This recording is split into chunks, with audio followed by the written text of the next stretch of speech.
குற்றங்கள் நிகழ்வதற்கு மூல காரணம் மது அருந்துதல், போதை வஸ்துக்கள். இவற்றிலிருந்து அடுத்த தலைமுறையினரை பாதுகாக்க வேண்டும் என்று சொன்னால், முதலில் அரசு ஊழியர்களும், காவல்துறை அதிகாரிகளும், ஆசிரிய பெருமக்களும் ரோல் மாடலாக இருக்க வேண்டும். விதிகளில் கூலிங் பேப்பர் கார்களில் ஒட்டவே கூடாது என்கின்ற நியதி இருக்கின்றது.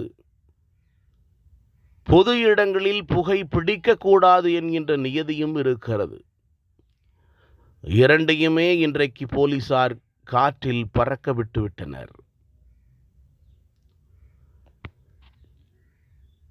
கூலிங் பேப்பர்களில் ஒட்டப்பட்டுள்ள கார்களில் பல்வேறு குற்றச்சம்பவங்கள், யார் அந்த காரில் கடந்து செல்கிறார், யாரை கடத்தி செல்கிறார்கள், என்ன நிகழ்கிறது என்பது கூட தெரியாது யாருக்கும். இவற்றிலிருந்து விடுபட வேண்டும் என்று சொன்னால் கூலிங் பேப்பர்களை அனைத்தையும் கிழிக்க வேண்டும், சட்ட விதிமுறைகளை பின்பற்ற வேண்டும். அரசு ஊழியர்கள், ஆசிரிய பெருமக்கள் ரோல் மாடலாக இருக்கிறார்களா? போலீசார் ரோல் மாடலாக இருக்கிறார்களா? வருவாய்த்துறையை சார்ந்த அலுவலர்கள் ரோல் மாடலாக இருக்கிறார்களா?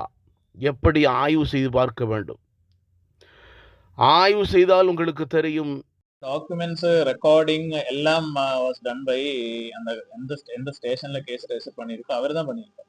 we have only offered our assistance to that team as per norms of BNSS. so அந்த சம்பந்தமா I am not anybody to comment on that. அது சம்பந்தமா maybe an inquiry is happening and we don't have any involvement or anything to comment on that part because we only have offered help to the team which is investigating.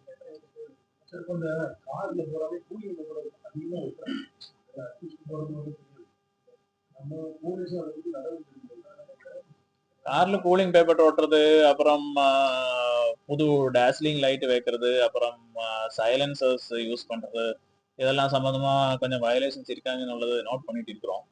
that we will make a drive and meet down.